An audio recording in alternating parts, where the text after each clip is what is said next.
Okay, quick unnecessary intro. My name is Rob. I wrote a book.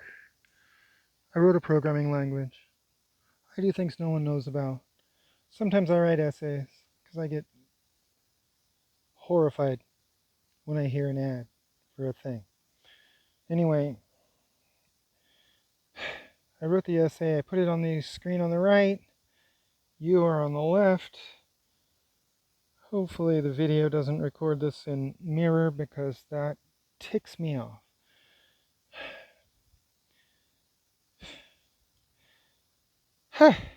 Oh, by the way, I'm in a little bit of pain. Free puppies in the windowless van. BILT Rewards and the Enshittification of rent. Here's the rule. Seriously. Here's the rule, and you should tattoo it somewhere you'll see it, like the back of your dominant hand, before you sign up for anything. If you're getting something valuable for free, one of three things is true. Someone is scamming you, and that's the most likely thing. Someone is madly in love with you, or someone is locking you down. And BILT Rewards is not in love with you. I heard the ad again today. Earn rewards for paying rent, and felt the same jolt of horror I always feel. Felt the same jolt of horror I always feel when a company offers to give me something for nothing. Not because I'm smart. I don't think I'm particularly smart. I think I'm just lucky that whatever's wrong with my brain won't let the typical cognitive bias get a grip on me.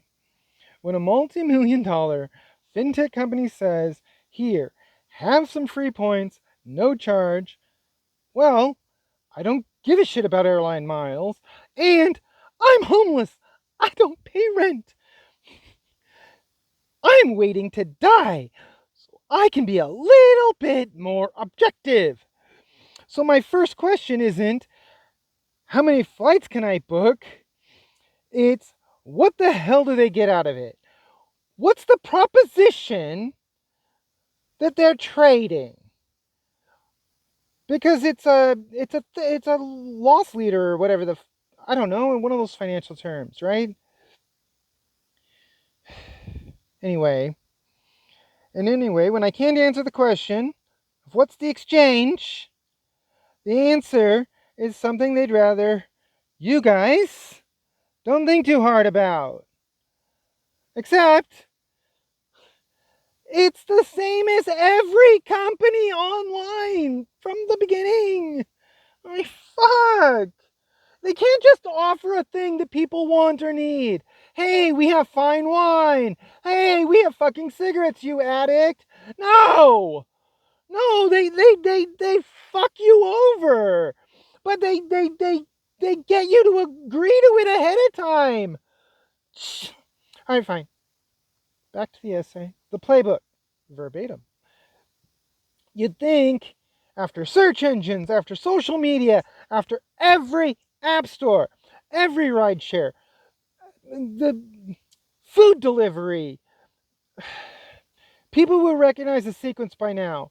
And I don't know what the hell is wrong with you guys. So here it is again. Laid out plain. 1. Offer something genuinely useful at a steep discount or for free. Come on, this is worse than PayPal and Uber together, like combined. Number 2, get big, fast, subsidized by venture capital fast. It's hyphenated.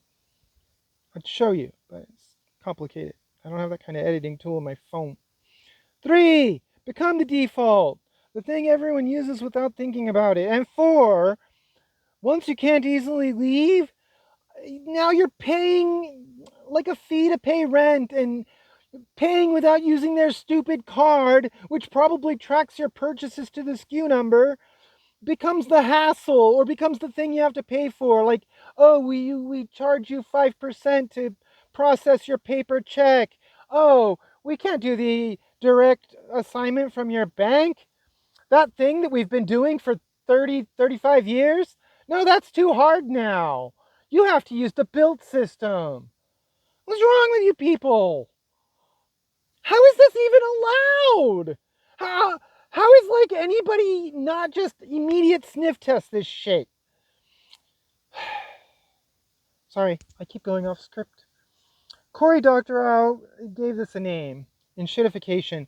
And once you've got the word, you see the shape everywhere. Unless you're a fucking idiot!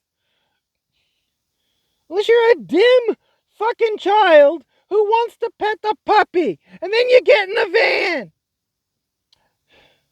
BILT is running it on the single biggest line item in most people's budget, the roof over their head. Next section. What they're actually buying. And, of course, it lost a bunch of money for Wells Fargo, apparently. Although I'm not sure how the fuck even the bank is dumb enough to get in bed with these jackasses. What did you expect to get out of it? Because did they break the... fuck, I don't know. My research was pretty low level. Sorry. Anyway, back to the essay. Credit card companies have always... My English is fail. Credit card companies have always been able to see your groceries, your flights, your Tuesday night impulse buys. What they've never been able to see is housing, the biggest, steadiest, most predictable chunk of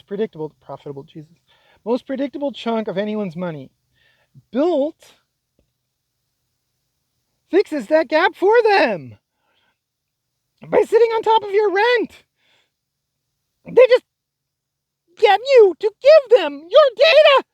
You dipshits! You self-abducting child! Here's what they get. Your exact income to rent ratio and a heads up on when your lease turns over and you go looking for a new place. Line item spending data, not just a lump total, thanks to acquisitions that dig down to the individual item level. Where are we? 3? A map of your entire financial life if you link outside cards to pool your points, because linking cards means open banking access to those cards too. Obviously, they don't advertise this, so none of this shows up on the billboard. It's the actual product. You're the product. The rewards are the lure. To change the metaphor, Robert. Younger Robert. 2 hours ago, Robert. You're not fish. You're a self-abducting child. I like that metaphor better. It's evil. Because they're evil! I don't think fishermen are evil. I don't think they're like fishermen. I think they're like child abductors.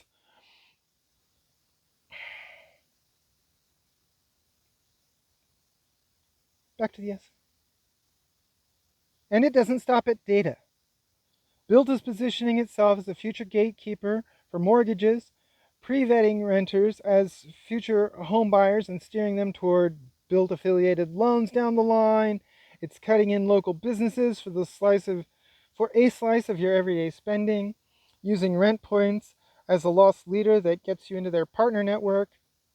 And on the landlord side, it's selling itself directly into property management systems at the big corporate operators so that pay your rent, that's supposed to be quoted, quickly turns into pay your rent through us. Excuse me, sorry. That last one is the real hook. Once a building signs up, the plain old rent portal disappears. Suddenly you're paying through an app whether you want their card or not. And if you push back, there's a quiet tax on saying no. Paper checks that get penalized, autopay that stops being simple, ACH routing numbers that get harder to find. That's not an accident. That's what they're doing. That's their process. That's the design. They're not even trying to hide. Okay, back to the essay. The van isn't even trying to hide. None of this stayed theoretical. Early this year, BILT rolled out version 2.0, shoving users off their original bank partner being Wells Fargo, shoving users off their original bank partner and onto new ones. New ones, by the way, when I was looking into it, were names I've never heard of before. What? What? What? Come on! Come on! I'm not smart! There's something wrong here! And it's not complicated! I mean, fuck. I'm in too much pain for this. I should be sitting back, watching my BritBox, waiting to die. But this fucking shitty company fucking advertised on my goddamn podcast! And it reminded me, oh yeah, that shitty fucking company. I keep going off script. Early this year, BILT rolled out 2.0, shoving users off their original bank partner and onto new ones because the old math didn't work. The old math seriously didn't work. It looks like Wells Fargo lost money. I don't know how. The banks never lose money, so that was weird. Anyway, according to my essay, it went about as well as you'd expect. Confusing new rules, fee structures nobody asked for. Missed and delayed rent payments for a chunk of cardholders. A Senate inquiry. Oh yeah, I read Elizabeth Warren's name a few times. And the CFPB stepping in to force refunds on late fees the company's own transition caused. Blah, blah, blah, blah. Customer service, meanwhile, got routed straight into a chatbot, so anyone caught in the mess was mostly stranded. The ad that I heard today, the chatbot is AI. I don't have a problem chatting with AI, and it's agentic, and it's concierge. So you can ask it to do stuff like, "Hey, pay my rent." Jesus Christ! Don't give robots fucking power. What you do? Let's say you want your fucking robot to help you write, I don't know, an iterative array or something, a pointer iterator over an array. You give it your variables, you tell it what you're doing, and you tell it what you want, it will give you the thing. You may even have to tell it the language you're using, depending on how lazy you are. Then you can copy paste. Don't have it do the thing. You fuck's sake.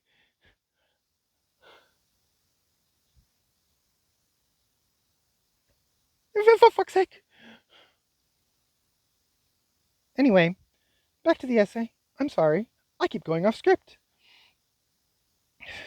Customer service, meanwhile, got routed straight into a chatbot, so anyone caught in the mess was mostly stranded. This is not a hypothetical enshittification arc. It's what happened. That's what kids call it. That's the receipts. Why people climb in anyway. The van, the original metaphor. Why people climb in anyway. It's not that people are dim. I think people are dim! I think people are fucking dim! I wrote that! I don't know why. I'm gonna be generous to you fucking people. You fucking dim motherfuckers are so fucking dim! You didn't see it when Uber was doing it! I saw it! How the fuck does Rob see it? I'm not that smart, god damn it! But I saw it when Uber did it! Fuck! I saw it when PayPal did it! Why the hell are they giving you $10 just to recommend the thing to your friend? If it's a real service, and it was an easier way to pay for eBay. Right? So it's already its own thing. It was already a service. So giving me $10 to recommend my friend Jane doesn't make fucking sense. It's like they tried too hard. And none of us fucking stopped them. And now we have Elon Musk. And he had nothing to do with it other than having money in the thing. Fuck! Fuck! Yes! You fucking people are dim! Get used to it! Get used to it! It's not brain fog! You're just stupid! Sorry, back to the essay. It's not that people are dim. Yeah, you are. It's that a lot of money has gone into making sure the trap doesn't feel like a trap. Wow. Can't ask simple questions. That might short circuit my fucking brain. Then I won't get any airline miles. Fucking airline points? Really? Really? I mean, gummy bears I could understand. Physical. God, even like discounts on gas would make sense. People can be desperate. Airline miles? You pricks! I'm sorry. I keep going off script. Behavioral economists have a name for it. The brain treats zero as a different category from cheap, not just a lower number. The instant a price hits free, the normal risk filters, the ones that would otherwise ask about data or lock-in, go quiet, and all that's left is the upside. I guess your free fucking miles. Excuse me. Then there's the gamification. Oh, this whole thing. See, I'm homeless, so I didn't even know. I didn't even know about this. This creepy fucking Temu shit. Then there's the gamification. Point multipliers on rent day, tiers, streaks, trivia. It turns a bill into a game, and once you're playing a game, the question in your head stops being, am I handing a fintech middleman my financial life, and becomes, how do I optimize my score this month? And then there's the borrowed trust. It's bad all the way down. And then there's the borrowed trust. Nobody signs up for a random startup's rewards program on faith. But slap American Airlines or Hyatt or a big bank's name next to it. Wells Fargo, seriously, if you lost money, not only did you lose money, but you were played. They used your emblem. And I don't like you anyway because of what you did when you signed people up for auxiliary accounts using their data so that your employees could make quotas. And oh my God, that whole fucking thing. The bank, if a human did what that bank did, that human would be in jail. I don't understand why corporations can't just be snuffed. Just snuffed. You fucked up. You fucked people over. That's it. Snuffed. Sold your assets. Your competitors now own your pits, your fucking pieces, your bits and pieces. Okay, sorry, where was I? And then there's the borrowed trust. Nobody signs up for a random startup's rewards program on faith. But slap American Airlines or Hyatt or a big bank's name next to it, and the whole thing inherits their credibility, whether or not it's earned. It's not earned. It's never earned. If you're a start, first of all, I've worked for startups. That's another thing. That's another reason that I can be objective. I know it's bullshit. Come on. I worked for a company that was, how can I be polite about this? Because I think they're a scam. But I worked for a company that was basically SEO. And the thing that they offered people, the best possible scenario would be that you would get maybe 5% increase, which, if my statistics is up to date, is practically the noise. So people who didn't know what they were doing in terms of calculus, they didn't know what they were doing in terms of programming, they didn't know what they were doing in terms of, I don't know, a lot of things, but also search engine optimization is bullshit, because real things that real search engines should really find get fucking, what's this, overlooked, hijacked, bridged over with these hacks, these greedy little bullshit hacks. Just like script kiddie corporate bullshit. You put a bunch of fucking hashtags inside the metadata of your fucking index.html. Fuck startups. Just, where was I? God damn it. I keep going off script. Something's wrong with me. Whether or not it's earned. But I just said it was a startup. You know what? I should rewrite the essay. It can't be earned. You're a startup. You haven't had time. Anyway, put those three things together and you get people handing over granular financial data for airline miles they may never even use. and feeling clever about it while they do. The next, and I think last section, is called Stop Climbing into the Vent! Don't be a self-molesting child. A self-kidnapped child. None of this requires a conspiracy. This is normal business. This is the garbage. They're not just offering, oh, I had a plum tree. I took all the plums, put them in basket. Here's a basket of plums. Or you're an individual. Here's a plum. We can't just offer services and products anymore. That's not a thing. Okay, anyway, none of this requires a conspiracy. It doesn't need a smoke-filled room. It just needs a company willing to lose money for a few years to buy itself a permanent, unavoidable seat between you and your landlord, and enough people who see free and stop asking questions. And by the way, I think it's too late because I keep reading stuff about people being basically trapped in this horror payment scheme with their large building landlords garbage. Sorry, anyway, last part. You don't have to be the exception that gets scammed to know something's off. You just have to ask the one question that actually matters before you sign up for anything that looks this generous. How exactly are they making their money off me? If you can't answer that in one sentence, don't climb in the van.